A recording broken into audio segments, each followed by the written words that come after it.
Mr. Rafael Olivera Cintrón to take a seat at the petitioner's table and to address the committee. You have the floor, please.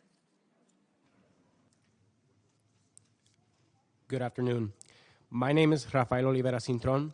I'm a Puerto Rican living in the United States as a colonial migrant.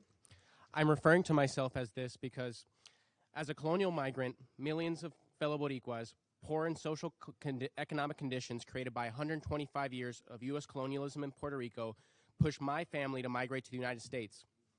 In fact, since 2010 alone, Puerto Rico has lost about 12% of its population due to migration.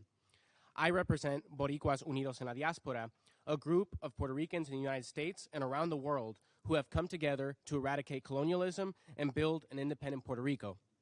Because under the colonial rule of the United States, Puerto Rico has faced and continues to face worsening crises of democracy, human rights, displacement, economic oppression, childhood poverty, and health inequities.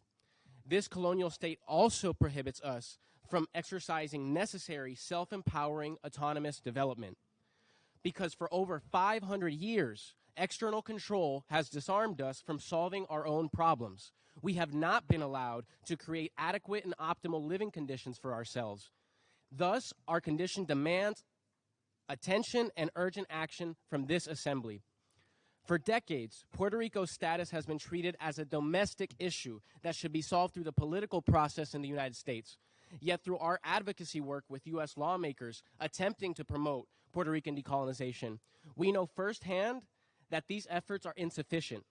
Recently, U.S. lawmakers have drafted legislation on Puerto Rico's status that they know is doomed to fail and that reflects the interests of U.S. politicians, not the needs, rights, and aspirations of the Puerto Rican people.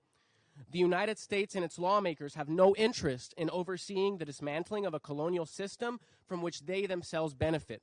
Therefore, the United States cannot plausibly serve as a just and neutral arbiter of a process that guarantees Puerto Ricans' rights and respects basic standards of self-determination.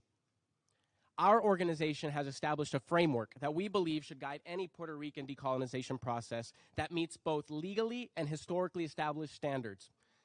In it, we demand that the U.S. government enters into bilateral negotiations with Puerto Rico to end the colonial status quo. We demand that any process is fully participatory and fully bilingual. We demand that the preservation of Puerto Rico's language and culture. We demand a restoration of Puerto Rico's land and livelihood. And we demand that the United States puts an expiration date on Puerto Rico's colonial status.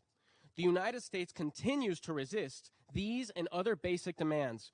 Its elected officials and key stakeholders have not worked towards enacting a viable, inclusive, and democratic process to end colonialism once and for all. The United States and this assembly cannot simply ignore this issue and endlessly perpetuate colonialism and suffering in Puerto Rico. Our mothers and fathers are not able to feed their children. Aunties and uncles are not able to afford their medication.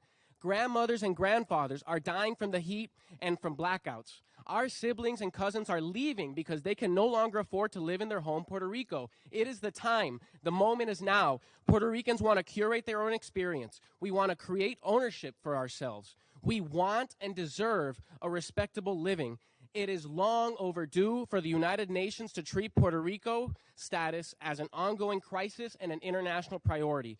We urge you to do so now and join in the efforts of a new generation of Puerto Ricans at home and abroad who want to create a different, just, and free Puerto Rico in this century, not the next.